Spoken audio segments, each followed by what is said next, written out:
صدر پیوٹن کو دنیا میں تنہا کرنے کے حوالے سے بھی بات کی جا رہی ہے. یہ تو چاہتے ہیں کہ ہم گالیاں دیں روس کو.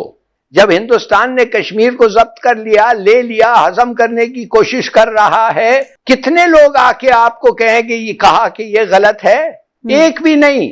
جتنے پاکستانی طلبہ پھنسے ہوئے ہیں یوکرین کے اندر، جو انڈین اسٹوڈنٹس ہیں وہ ان کی تعداد بہت زیادہ تھی، یعنی کہ 18,000 کے لگ بھگ وہ اسٹوڈنٹس تھے. کہ جناب پوٹن صاحب نے 6 گھنٹے کے لیے ہمارے لیے جنگ روک دی ہے. کوارڈ کا سربراہی اجلاس شروع ہو گیا. کوارڈ آپ کو پتہ ہے کوارڈیلیٹرل سیکورٹی ڈائیلاگ ہے. پہلی دفعہ یہ ایک ڈیولپمنٹ ہوئی ہے کہ بھارت جو ہے اس کو اس طرح کا ایک ایلیویٹڈ سٹیٹس ملا ہے. جتنی بھی جنگیں ہوئی ہیں ورلڈ وار 1 ورلڈ وار 2 اس طرح کی، تو ظاہری بات ہے ڈیولپنگ ورلڈ کو، ہم تو اس وقت پارٹنر ہوتے تھے ان کے، امریکہ کے.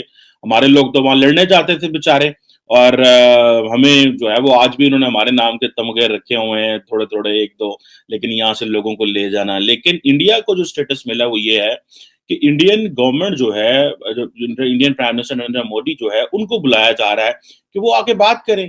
اچھا ٹیکنیکلی تو جو میجر ریزن انڈیا کو نظر آتی ہے ٹو جوائن کوارڈ، وہ تو یہی تھا جناب کہ آپ ویکسین پروڈیوس کر رہے ہیں، آپ کنیکٹیوٹی پروجیکٹ کی بات کر رہے ہیں، آپ موبلٹی آف اسٹوڈنٹس کی بات کر رہے ہیں. موبلٹی آف اسٹوڈنٹس سے مراد یہ ہے کہ جب last time quad leaders in person ملے تھے، آئی تھنک اس ایئر واشنگٹن میں، یہ جس کی تصویر بھی میں نے آپ کے ساتھ میں لگائی ہوئی ہے، تو اس وقت یہ فیصلہ کیا گیا کہ کوارڈ لیڈرز جو ہیں وہ ایک دوسرے کو وزٹ کریں گے، جانیں گے، جو اسٹوڈنٹس جو وزٹ کریں گے، جانیں گے، اور اسکالرشپس ملیں گے اس طرح کی چیزوں پہ، جو کوارڈ لیڈرز فنڈ جنریٹ کریں گے، جو کہ ظاہری بات ہے ایک بڑی اچھی چیز تھی. اور دوسرا یہ کہ اسٹارٹ اپس کے اوپر بات ہوگی، ٹیکنالوجیکل کولیبوریشن کے اوپر بات ہوگی، اور دوسرا یہ ہے کہ انہوں نے تو بات کی تھی کہ ہم 100 کروڑ ڈوزز دیں گے ویکسینز کی انڈو پیسیفک ریجن میں بائی 2022 کے اینڈ میں. لیکن یہ ایک نیا جیسے وہ ہمارے کہتے ہیں نا، ہماری بالی ووڈ لفڑا شروع ہو گیا، اور وہ یہ ہے کہ اب کیا کرنا ہے بھائی. یہ تو ادھر they are playing hard ball, یہ تو ہارڈ بال آ گئی ہے. اور نریندر مودی جو ہیں وہ ایک تو ان کو یہ ایڈوانٹیج ہے کہ وہ اس طرح کے گلوبل کانفلکٹ میں یہ پہلی دفعہ ایک انڈین پرائم منسٹر ہوگا جس کو سک ان کیا گیا ہے، جس کو انوالو کیا گیا ہے، کہ وہ ظاہری بات ہے انڈیا کے لیے یہ ایک گلوبل آؤٹ ریچ ان کی اور زیادہ اسٹرانگ ہو گئی ہے.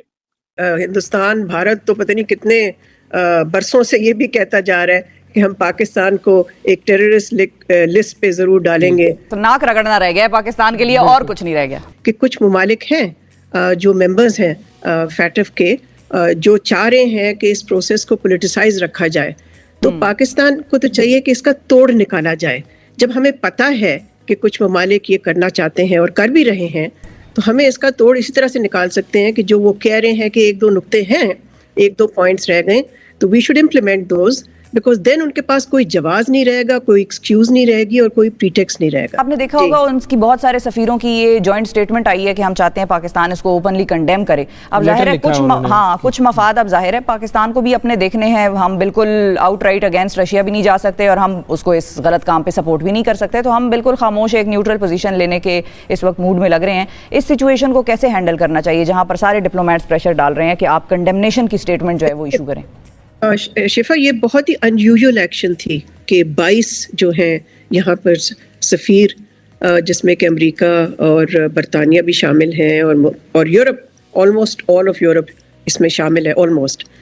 تو ان کا اس طرح سے، جس کو ہم ڈپلومیٹک لینگویج میں کہتے ہیں، یہ ڈیمارش کرنا پاکستان سے، اور ساتھ یہ بھی ریکویسٹ کرنا کہ پاکستان جو حال میں بلکہ کل ہی UN جنرل اسمبلی کا ووٹ ہوا ہے، اس میں پاکستان کو اس ریزولوشن کی حمایت کرنی چاہیے. تو یہ ساری چیزیں ان کی طرف سے آئیں. اب پاکستان نے ان کو کنسیڈر کیا، اور لیکن پاکستان کے مفاد میں یہ تھا کہ پاکستان نے ایک پوزیشن اختیار کی جو کہ اس نے ووٹ پہ ابسٹین کیا. لیکن ساتھ ساتھ ایک سٹیٹمنٹ میں جو ہمارے نمائندے ہیں وہاں، اس سٹیٹمنٹ میں انہوں نے یہ بھی کہا کہ ہم ایک ملک کی ٹیریٹوریل انٹیگریٹی جو ہے اس پہ یقین رکھتے ہیں، اور ساتھ ڈی ایسکیلیشن کی بھی انہوں نے کال دی. تو میں سمجھتی ہوں کہ دیکھیں، ہمیں یہ جو ممالک ہیں ان کو بھی ہمیں اپنا موقف جو ہے نا وہ کلیئرلی بتانا چاہیے، تاکہ وی کین کام ڈاؤن جہاں سے ہمیں یہ لگ رہا ہے کہ پریشر آ رہا ہے. اس کی بھی ضرورت ہوتی ہے. اس کو اگنور کرنا اچھا نہیں ہے، اس لیے کہ ہم نہیں چاہتے، یہ پاکستان کے مفاد میں نہیں ہے کہ مغرب جو ہے، مغربی ممالک جو ہیں ان سے تعلقات ہمارے کسی طرح سے سیٹ بیک ہوں. ایک ایسے بحران سے, ایسے کرائسس سے جس میں کہ ہمارا لینا دینا نہیں ہے. صحیح. دیکھیں یہ تو ایک یورپ میں کرائسس ہو رہا ہے نا, بالکل. تو یہ بھی ہمیں دیکھنا ہے کہ ہمیں اصول پہ بھی کھڑا ہونا چاہیے. آپ نے ابھی شفا کہا کہ ہمیں روس سے تعلقات نہیں خراب کرنے, فلاں سے نہیں کرنے. دیکھیں آخر میں ایک ملک کی عزت بین الاقوامی سطح پہ تب ہوتی ہے جب وہ اصول پہ کھڑا ہوتا ہے, اور میرا خیال ہے اصول یہی ہے کہ ایک ملک جو سوورن ہے اس کو انویڈ جو کرنا تھا وہ غلط ایکشن لیا ہے صدر پیوٹن نے. بالکل صحیح ہے. اچھا یہ سارے ممالک اس کو پریمپٹ نہیں کر سکے. آپ نے اپنے جو رائٹ اپ ہے اس میں آپ نے آرٹیکل میں لکھا ہے کہ یہ کنٹینیویشن تھی 2014 کی, تو اس وقت کے ایکشن سے اگر سلسلہ اس طرف جا رہا تھا اور اتنا برا خراب ہوتا جا رہا تھا تو ان کو نہیں سمجھ آئی کہ یہ ہونے لگا ہے اور یہ پہلے ہی انٹروین کریں اور رشیا کو بھی انگیج کریں. بڑی دوستی تو تھی ان سارے ممالک میں. آپ دیکھیے انگیج تو کیا انہوں نے, بلکہ جنوری میں بھی مذاکرات جاری رہے امریکہ اور روس کے درمیان اسی ایشو پہ. روس کا جو سینٹرل ڈیمانڈ تھا, جو کور ڈیمانڈ تھا, وہ ایک سیکیورٹی ڈیمانڈ تھا, اور وہ یہ تھا کہ نیٹو جو ہے اس کی ایکسپینشن نہیں ہونی چاہیے مشرق کی طرف, تاکہ وہ ان کے بارڈر پہ نہ آ کے بیٹھ جائیں. اور اس سے روس نے کہا کہ ہمیں سیکیورٹی تھریٹ ہے. اس پہ امریکہ آمادہ نہیں ہوا, نہ ہی نیٹو ہوا. انہوں نے جب انکار کر دیا تو میں سمجھتی ہوں کہ روس نے پھر یہ محسوس کیا کہ ہمیں انہوں نے پش کر دیا ٹو دا وال, اور پھر انہوں نے یہ ایک ایکشن لی. مگر میں پھر بھی سمجھتی ہوں کہ صدر پیوٹن کو انویژن کی طرف نہیں جانا چاہیے تھا. وہ ضرور صدر پیوٹن کو دنیا میں تنہا کرنے کے حوالے سے بھی بات کی جا رہی ہے. یہ تو چاہتے ہیں کہ ہم گالیاں دیں روس کو. جب ہندوستان نے کشمیر کو ضبط کر لیا, لے لیا, ہضم کرنے کی کوشش کر رہا ہے, کتنے لوگ آ کے آپ کو کہیں کہ یہ کہا کہ یہ غلط ہے؟ ایک بھی نہیں. یو اے کے علاوہ جو کنٹریز پہلے ایبسٹین جنہوں نے کیا, جو نیوٹرل رہیں, انہوں نے اس مرتبہ بھی وہ نیوٹرل ہی رہیں, جس میں انڈیا بھی شامل ہے. انڈیا نے پریشر نہیں لیا. اس کے علاوہ ہم دیکھ رہے ہیں کہ چند دیگر کنٹریز نے بھی ایبسٹین کیا, لیکن اس مرتبہ 35 کنٹریز ایسے ہیں جنہوں نے ایبسٹین کیا. اور سب سے بڑی بات یہ ہے کہ پاکستان, جس کے اوپر بہت زیادہ پریشر ڈالا گیا, پاکستان نے بھی ایبسٹین کیا. پاکستان نے وہ پریشر قبول نہیں کیا اور نیوٹرل رہا. اس نے نہ تو رشیا کو کنڈیم کیا اور نہ ہی کوئی ایسی بات کی کہ جس سے پتا چلے کہ پاکستان یوکرین کو سپورٹ کر رہا ہے.